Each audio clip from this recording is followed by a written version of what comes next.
Hi everyone, back again.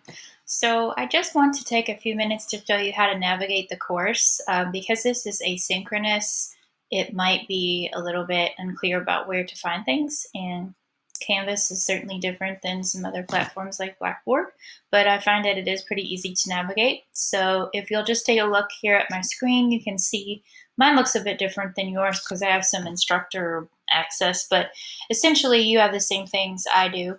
When you click on home, it will just show you the activity in the course as it appears in order, and you'll see announcements, which are important to check, as I will post them regularly, at least once a week, so that you are refreshed and reviewing what it is that you need to do for the week.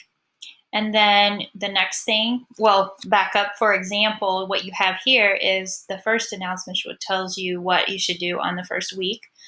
But if you'd like to take a look at the documents that you need for the course, which is part of what you have to do in the first week, if you'll click on Syllabus, you have the things that you need to figure out what it is you're supposed to be doing and when.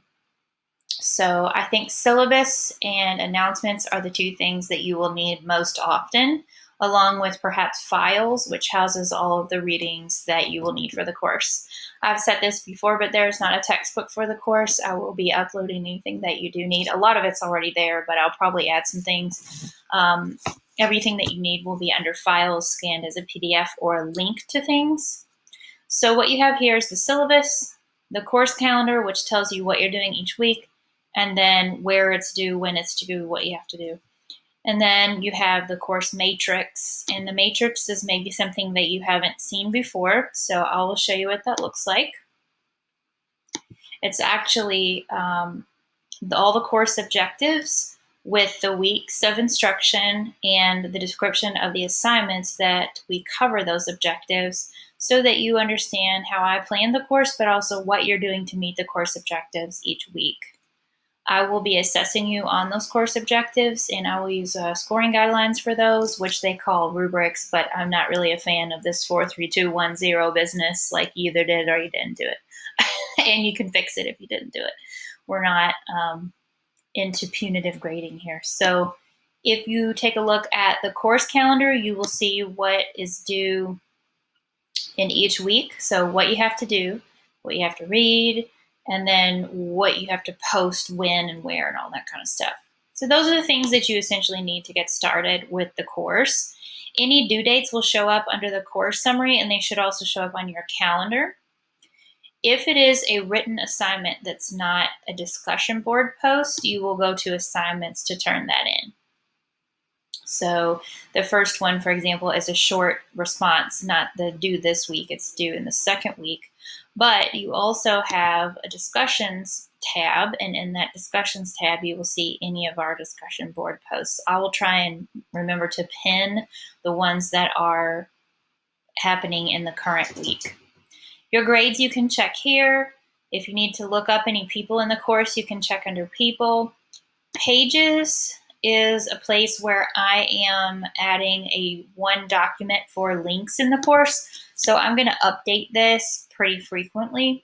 But what you have in here are some links that are important. The textbook is here.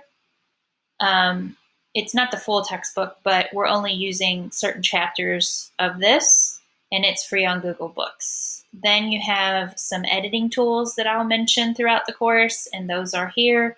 And you also have a sample MLA essay format if you need to check that out when you're formatting your papers, your formal papers. Discussion board posts need not be in MLA format. Files, we have, again, everything that you need to read in the course, and in case you need those course documents, they're also there. But the readings, for example, except for that textbook, which happens to be a link, everything that you need to read will be posted here. So I'll add it, and then you'll look for the title of it when you need to read it. I'll probably go ahead and break it into units and folders. That way it'll be even more apparent what you're looking for each unit or each week. The outcomes for the course are those course objectives that are listed in the syllabus, but they're listed here as well. I'll add the scoring guidelines, which are not rubrics, but I'll call them that. scoring guidelines for each of those outcomes as well, so that you understand what I'm looking for when I'm assessing your work. We're not having any quizzes. No, thank you. Modules, I don't really think I'll add modules, but if it becomes an organizational feature, I might. Conferences and collaborations we may use if you want to, but most of the rest of this stuff is only if you want it or need it. And you may not even see it because I'm not using it. So I just wanted to give you a moment to see how things will work. And then again, the very first thing you want to do is check announcements so that you know what to do in week 1. And so week 1 has to do with just introducing yourself to the course. One thing I will go ahead and suggest that's not in here, you see I'll have a picture here. Since we're never going to see each other in real life, it would be really helpful if you would edit this. It's on your account feature on MyGate. So if you could add a photo, that would be awesome. I would really appreciate it. And then here are all the instructions for the first week. And again, I said down here, I know it looks like a lot, but it's really not a lot of pages to read. Instead, it's just things to do that you will need to get through, so that the rest of the course is really just, okay, go here, do this, you're already set up.